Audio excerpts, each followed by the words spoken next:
धर्मो रक्षत रक्षत, जो धर्म की रक्षा करते हैं धर्म उनकी रक्षा। एक वर्ष पश्चात हम पुनः उस संकल्प को फिर से उठा रहे हैं। 14-15 मार्च 2026 डॉक्टर अंबेडकर इंटरनेशनल सेंटर में आपका निमंत्रण है, केवल एक श्रोता के रूप में नहीं, अपितु एक सभ्यता के पुनर्निर्माण में भागीदार के रूप में। इस स्वयं बोध में हमारे साथ जुड़े हुए हैं Tejasvi Surya, Vishnu Shankar Jain, Pradeep Bhandari, Vinod Tawde, Ankit Shah, Samik Moitra, Anupam Mishra, Avneesh PN Sharma, Aditya Satsangi, Meenakshi Jain, Prakhar Srivastava, Vikram Singh sir, RSN Singh sir, Rajeev Narayanan sir, lieutenant general Dushyant Singh sir, many subject specialist and experts.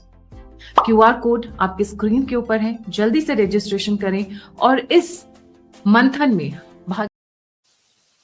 नमस्कार, सत श्री अकाल, राम राम सा, खम्बागणी, वणक्कम, प्रणाम। आप सभी को ऑल टेक मीडिया में फिर से स्वागत है। हमारे साथ जुड़े हुए देश कपूर जी। बहुत इंटरेस्टिंग है कुछ डेवलपमेंट्स, सभी बोलेंगे आप मैम हर बार बोलते हैं इंटरेस्टिंग। क्या करें, इतनी नई नई चीजें निकल कर आ रही हैं, इतने नए नए एंगल्स निकल कर आ रहे हैं। जैसे जैसे ये वॉर बढ़ रहा है, पहले रशिया यूक्रेन का था तो पूरा यूरोप यूनाइटेड था, पर इस बार अलग कहानी नजर आ रही है। यूरोप त्रस्त है इस पर। Sir, a very warm welcome on the show. उसके साथ साथ सीक्रेट रिपोर्ट आ चुकी है, कॉन्फिडेंशियल रिपोर्ट्स लीक हो चुकी हैं यूएस की, बहुत सारी development. Over to you sir. Thank you so much Gayatri, हमेशा अच्छा लगता है यहाँ आके।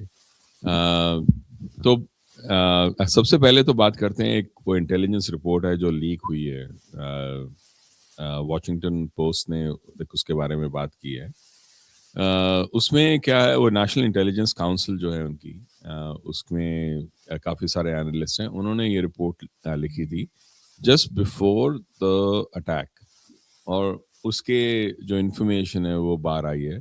उसमें उन्होंने साफ बोला है कि ये जो अटैक होगा लाइक ईरान के ऊपर, this will only bring disaster, it will B disastrous. So basically अगर ये उनका विचार था कि वो ईरानियन रजीम को क्रश कर देंगे और रजीम चेंज कर देंगे, तो उस रिपोर्ट ने साफ बोला था कि ऐसा होगा नहीं। उन्होंने जो एडमिनिस्ट्रेशन थी उनका ये भी एक गोल था कि उनका जो बैलिस्टिक मिसाइल्स है और जो प्रोडक्शन कैपेसिटी है, उनकी जो नेवी है, हम उसको डिस्ट्रॉय कर देंगे। उन्होंने काफ़ी हद तक काफ़ी चीज़ें की भी हैं, ऐसा नहीं है कि उन्होंने नहीं की, पर उसका मतलब ये नहीं है कि ईरान की जो कैपेसिटी है या जो कैपेबिलिटीज़ हैं वो कम हो गई। वो इतनी कम नहीं हुई, बिकॉज आज ही बहरीन के डीसैलिनेशन प्लांट पे अटैक हुआ है। हमने कुछ दिन बात की थी डीसैलिनेशन प्लांट्स की, ईरान के डीसैलिनेशन प्लांट पे भी अटैक हुआ है। This is actually a war crime. ये होना नहीं चाहिए था। उस दिन हम बात जरूर कर रहे थे कि ये चीजें हो सकती हैं एक वॉर के अंदर, पर according to the international law this is actually considered to be a war crime. आज एक बहुत बड़ा ब्लास्ट हुआ है ईरान में, उनके जो ऑयल फील्ड्स को उड़ाया है। That again is a major problem, क्योंकि इनफैक्ट वहाँ जो एडवाइजरी दी गई है तेहरान के जो रेजिडेंट्स हैं उनको दी गई है कि they might be acid rain happening there in that area because in fact oil videos निकल कर आ रही हैं जो उनके जो सीवेज सिस्टम है, गटर सिस्टम है, नालियां जो हैं, वो भी जल रहे हैं because the oil has leaked into that thing. पूरा मतलब गली गली में वो जल रहा है, ऐसा लग रहा है पूरा ईरान बर्निंग है। इमेजिन अब समर्स आने वाला है, पीक समर्स, और ईरान डेजर्ट में लिटरली ये जो स्पिलेज है, ये कितना मैसिव इम्पैक्ट करता है ईरान के ऊपर। तो ये वॉर क्राइम ईरान ने किया डीसैलिनाइजेशन प्लांट्स के ऊपर, मतलब पानी सिस्टम उनका रोकने के लिए। पहले ईरान के पे अटैक हुआ था, बाद में बहरीन पे हुआ है जी। और अब इन्होंने वॉर क्राइम किया है, यूएस ने इनके ऑयल के ऊपर अटैक कर। हाँ, वो दैट इज समथिंग दैट वो दो चीजें हुई हैं।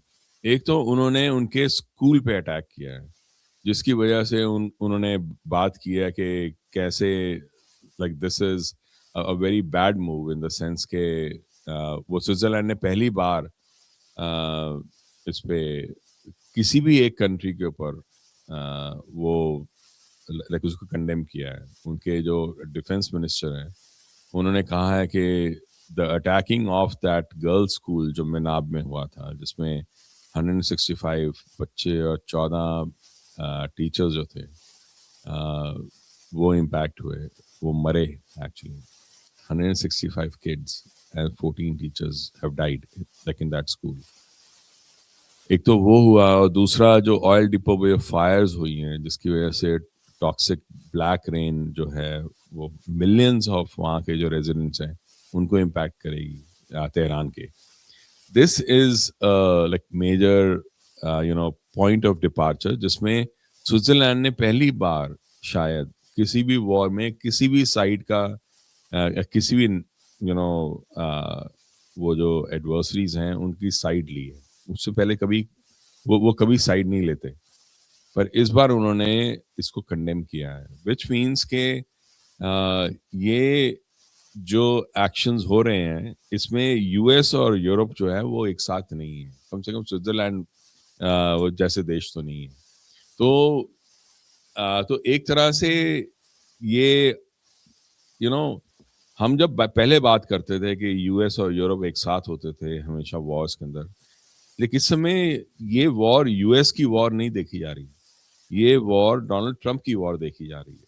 और ये बहुत बहुत बड़ा अंतर है, क्योंकि अगर ये डोनाल्ड ट्रंप और उसकी एडमिनिस्ट्रेशन की वॉर है तो बाकी लोग जो हैं, जैसे स्विट्जरलैंड ने जैसे बात की है, वो इसको कंडेम करने से वो रुकेंगे नहीं, because according to them Donald Trump is not equal to US. और जिस तरह से मैं बता रहा हूँ कि इंटेलिजेंस की रिपोर्ट आई थी कि ये वॉर उस समय नहीं होनी चाहिए थी, बिकॉज ना तो यूएस उसके लिए रेडी था, ना उनका क्लियर जो उनके जो मिशन गोल्स थे उनको अचीव किया जा सकता था.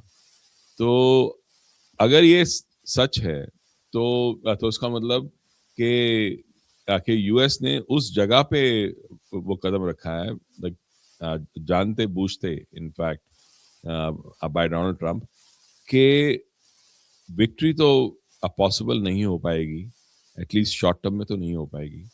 और लॉन्ग टर्म में कहाँ इम्पैक्ट पड़ेगा अगर बहरीन, अगर एक बार अगर ईरान के डीसैलिनेशन प्लांट पे अगर अटैक हो गया है, then they have no reason to stop and to hit others.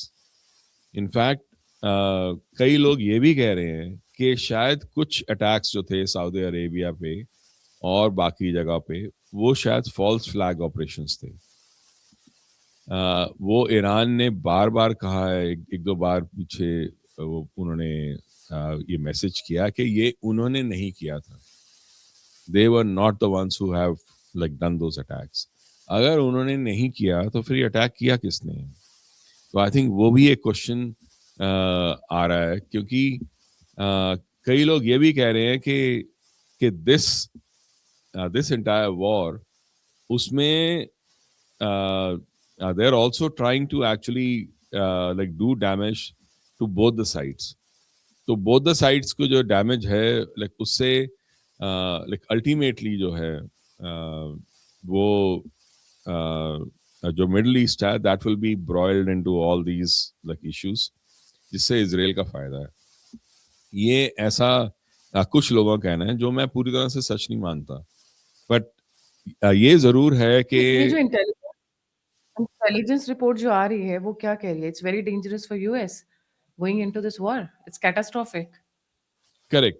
तो that's what they are saying कि ये जो अटैक्स हैं लाइक इससे जो आगे जो एक्शंस होंगे ईरान के, they will be very different. If they think that they can kill Khamenei और उसके बाद वो सब कुछ चेंज कर सकते हैं वहाँ ईरान के अंदर, तो ऐसा होगा नहीं.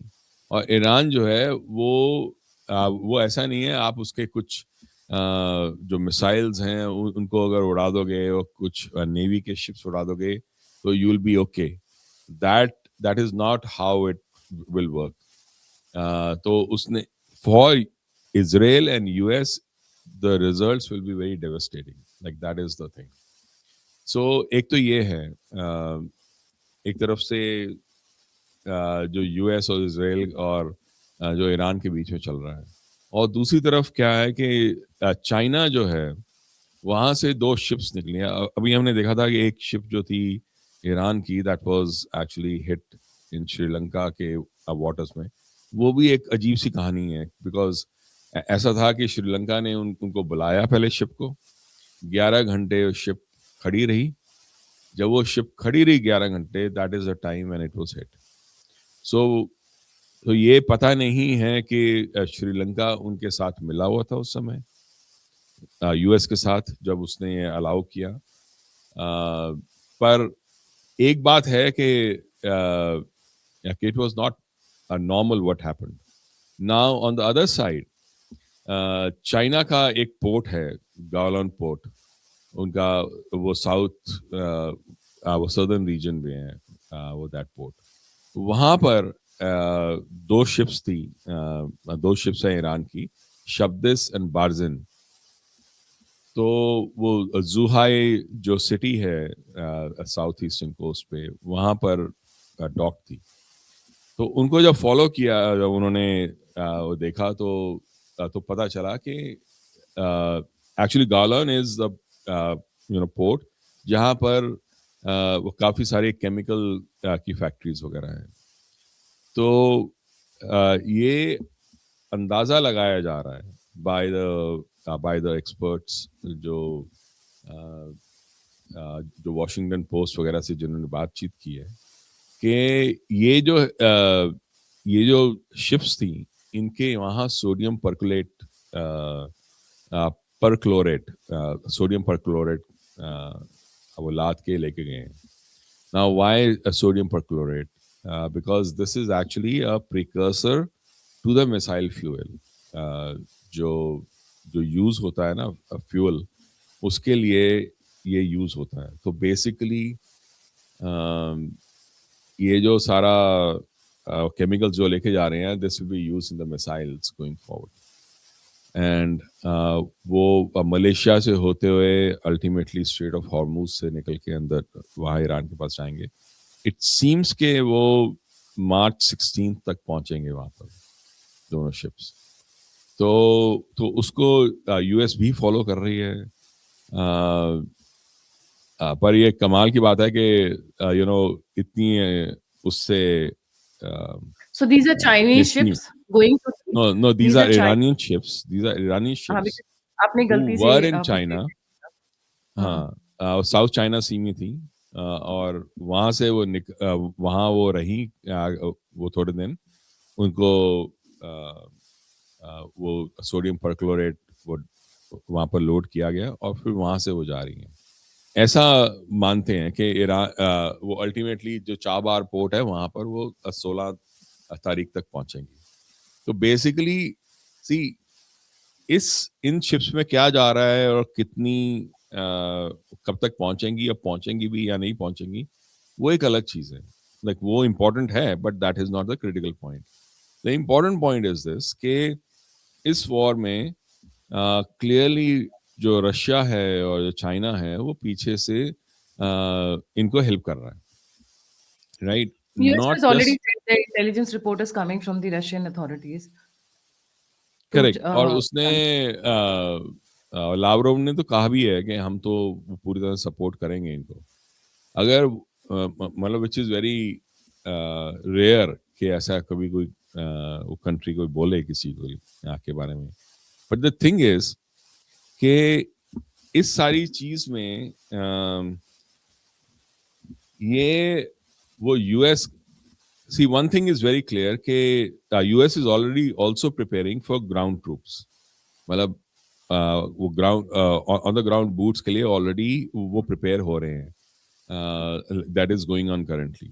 सो if that happens, then this will become even tougher, because अगर वो ये सोच रहे हैं कि वो सिर्फ ईरान से लड़ रहे हैं, तो वो ऐसा नहीं होगा, because it will be both China as well as Russia behind the scenes, जो कि बहुत क्लियर हो रहा है इन शिप से, तो बहुत क्लियर हुआ है। प्लस द रशिया ने ओपनली कहा भी है ना, अब तक जो हम जियोपॉलिटिकली समझ रहे थे, वो एक्चुअल रियलिटी में हो रहा है। So I think like that is something that like will go on. ये आगे जाके और ज्यादा एक वो भयंकर रूप लेगा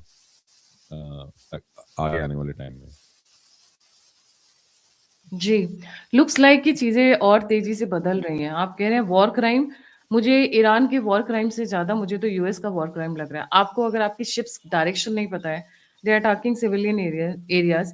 लोग कहते हैं कि terrorist and radicals hide in the schools and hospitals, I agree. But उस हॉस्पिटल या स्कूल के अंदर 160 बच्चे मारे गए हैं, जिनकी डेड बॉडीज़ बाहर निकल कर आई हैं। So that there can be no bigger war crime than that. अगर ईरान अपने डिफेंस में वाटर पाइपलाइंस को तोड़ रहा है, खराब कर रहा है, अटैक कर रहा है, I think that's what any country would do. They will retaliate in the way that seems suitable to them. आप समझते करेक्ट। हो सर, 170 बच्चों की लाशें देखना, the entire country, US has actually self goal कर लिया है यूएस ने, इसमें कोई डाउट नहीं है। सी पहली बात तो ये है कि मेरे को ये समझ में नहीं आ रहा कि व्हाई आर दे अटैकिंग ये तेहरान। जो एक छोटा-सा फ्रिंज ग्रुप था कि भई वो नहीं चाहते, एग्ज़ैक्टली। हुआ क्या है, उल्टा बैकफायर कर गया, पूरे का पूरा देश यूनाइट हो गया। आपस में देखिए, जैसे हमारे यहाँ क्या होता है इंडिया में, आपस में लड़ मर रहे होते हैं, कट रहे होते हैं, right? No matter how much we fight, but when there is an external enemy, everybody gets united, and this time they have made a big mistake because they have attacked the civilians basically. So let's see. I wouldn't be surprise, जैसे World Trade Center पे attack हुआ था, इस तरीके की बहुत सारी incidences हो जाए even after they destroy Iran, because now they are not going to take it lying down. जी। राइट। ऐसी पहली बात तो ये है कि तेहरान में जो लोग थे वो तो सेलिब्रेट कर रहे थे जब खमेनेई मारा था। तो why would you attack Tehran? अगर तुम्हें करना ही था अटैक तो उन जगह पे करते, उन रूरल एरियाज में करते जहां पर एक्चुअली खमेनेई का बैकिंग थी। उन्होंने उस जगह पे अटैक किया है जहां पर एक्चुअली खमेनेई के खिलाफ थे लोग। आप वहां जाके लोगों को मार रहे हो और वहां जाके लोगों के लिए एसिड रेन चालू कर रहे हो, वो अनलीश कर रहे हो। Why? So I think like something is not right in this entire the way they are like running the war. क्योंकि जो उनके साथ, अगर उनको इस रिजीम को हटाना है तो जो तेहरान में लोग हैं they are actually your allies. So why would you like go and bomb uh, schools और वहाँ के जो ऑयल फील्ड्स हैं ताकि वहाँ एसिड रेन शुरू हो जाए? मतलब मेरे को ये बात अब तक समझ में नहीं आई है। तो जी, सो आई थिंक आने वाले टाइम में things will actually go in the wrong different direction. Direction. But इसमें एक चीज बड़ी अच्छी हुई है, जयशंकर जी ने बड़ी डिप्लोमेटिकली और बड़ी ब्यूटीफुली इंडिया के लिए एक्सेप्शंस ले लिए हैं, ऑयल इंपोर्ट के लिए, ऑयल एंड एलपीजी वगैरह के लिए from the gulf countries. Now that is something very what do you से कामिंग, क्योंकि भारत में इस वक्त एलपीजी सिलेंडर्स के रेट बढ़ चुके हैं। दिल्ली में आई थिंक 60 रुपीज बढ़ा हुआ है, बाकी जगह का मुझे आइडिया नहीं, but the rates have increased. So this is going to be tough time. Bharat के पास भी ऐसा नहीं है कि सर स्ट्रैटेजिक रिजर्व है बहुत बड़ा कि भाई सालों के साल चल जाएगा या महीनों चल जाएगा। We have it in weeks type. तो ऑलरेडी एक पैनिक बटन है, the government is trying to manage it, but difficult days ahead I would say. Yes. आपको क्या लगता है ये वॉर कब तक रुक जाएगी? ये आई थिंक ये वॉर अभी चलेगी। मतलब अगर वो बूट्स ऑन ग्राउंड, अगर जैसे वो बात कर रहे हैं, अगर आ जाते हैं, then this course like war will go on much further on. They will, Iran is trying its best. Iran पूरी कोशिश कर रहा है कि कैसे इस वॉर को और प्रोलॉन्ग किया जाए, बिकॉज प्रोलॉन्ग करने में ही उसका फायदा है। छोटी अब छोटी वॉर से उसका फायदा नहीं है। यूएस और इसराइल का ये फायदा ये गोल है कि इस वॉर को जितना छोटा हो सके उतना छोटा किया जाए, पर ऐसा होगा नहीं। क्योंकि उन्होंने स्ट्रेटजी अपनाई है, वो दैट स्ट्रेटजी इटसेल्फ इज वो ऐसा है कि वो पेन को प्रोलॉन्ग करने वाली स्ट्रेटजी है। अगर उन्होंने अभी बहरीन में अटैक किया, because see the thing is उन्होंने ईरान ने इसको पहले से ही एक इस्लामिक वॉर की तरह डिफाइन किया। अगर इस्लामिक वॉर है तो जो कंट्रीज हैं जैसे बहरीन है, इवन सऊदी अरेबिया है, बाकी जो कतर और ये बाकी और कंट्रीज हैं, उसमें बहुत सारी माइनॉरिटी जो है वो शियास की है। तो अगर वो शिया माइनॉरिटी अगर उसको इम्पैक्ट करने की कोशिश कर रहे हैं, then it might be like possible कि they stand up and start protesting again or start working against those countries itself. अगर ऐसा होता है तो that वो जीसीसी में अपना एक तूफान मच जाएगा जिसको रोकना बहुत मुश्किल हो जाएगा. True true and US Israel sir ऐसा नहीं है कि असैसिनेशंस नहीं करते रहे. इनके न्यूक्लियर साइंटिस्ट के असैसिनेशन लगातार होती रही है. मतलब every third month, fourth month we hear कि some scientist has been killed, some other official has been killed. IRGC के पूरे टॉप ब्रास को जब इनका पेजर अटैक हुआ था तब आपने अच्छा खासा हाउती जमात वालों को भी नुकसान पहुंचाया था. बट ये जो डायरेक्ट अटैक किया है ना, they have challenged, I would से सेल्फ गोल कर लिया है. Iran was not a country, they should have gone 1-1 back. जो पीछे से कर रहे थे ना हाइब्रिड वॉरफेयर, वो इनके लिए ज्यादा एडवांटेजेस. अब इन्होंने पूरे, आपको पता है sir, US is already talking with Iran in order to calm it down. The Gulf countries are threatening US to pull up their investments from US. क्योंकि Right. उनका नुकसान हो रहा है ना. प्रोटेक्शन तो सारी इजराइल को मिल गई है. तो US, Qatar, Kuwait and UAE, they have told US कि भाई close this down, otherwise we are pulling our investments from. उनको नुकसान हो रहा है सर. दुबई में, बाय द वे, आपको दुबई से गोल्ड निकल नहीं पा रहा है. तो दुबई में गोल्ड इस वक्त सस्ता बिक रहा है बिकॉज वहां पे एक्सपोर्ट इम्पोर्ट कुछ भी नहीं हो पा रहा है. They are stuck. Right. So they have brought down the property rates. Hotels $9 per sir couples को मिल रहा है. $9. I imagine. कभी सोच ही नहीं सकते थे दुबई पे इस प्राइस पे कभी आपको मिलेगा. वो tourist spot has become a terrorist spot actually. बेचारों की वाट लगी हुई है. जी, your final comments. हाँ, तो आई थिंक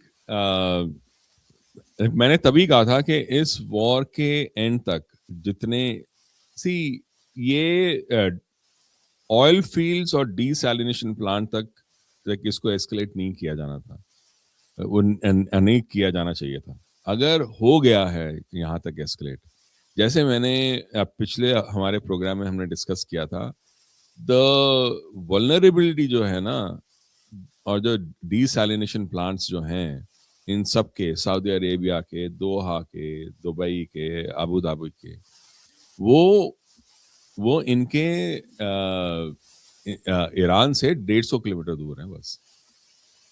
तो it can be a major problem going forward.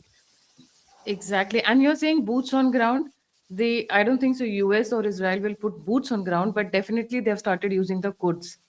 और कुड्स पे तुर्की जो कि नेटो मेंबर है उसको परेशानी है क्योंकि उनका एक हिस्सा कुड्स डोमिनेटेड है. उनको भी नहीं पसंद आएगा ये. Anyways, it's unfolding situation. Confidential US report. US Iran के वॉर क्राइम्स, इस तरीके की बहुत सारी डेवलपमेंट आ रही है. हम मेजर डेवलपमेंट्स लाने की आपके सामने कोशिश कर रहे हैं. हमारे एक अनाउंसमेंट जो मैं लगातार अपने शोज में कर रही हूँ, स्टूडेंट्स, स्कॉलर्स एंड रिसर्चर्स के लिए the entry is free in the conference, but you have to register in advance because we need to scrutinize and make sure that the right kind of people are entering the conference. और QR code is right on the right hand side corner bottom. यहाँ से आप जब scan करेंगे तो it will take you to the passes section. जो लोग नहीं आ पा रहे हैं इस धर्म युद्ध में, इस क्लैश ऑफ सिविलाइजेशंस में, बट वो हमें मदद करना चाहते हैं, हमारे काम में अपना योगदान देना चाहते हैं, please come forward and donate on the number given on the screen 9717753351 पर. इसी के साथ जय हिंद, जय श्री राम, हर हर महादेव. जय श्री राम.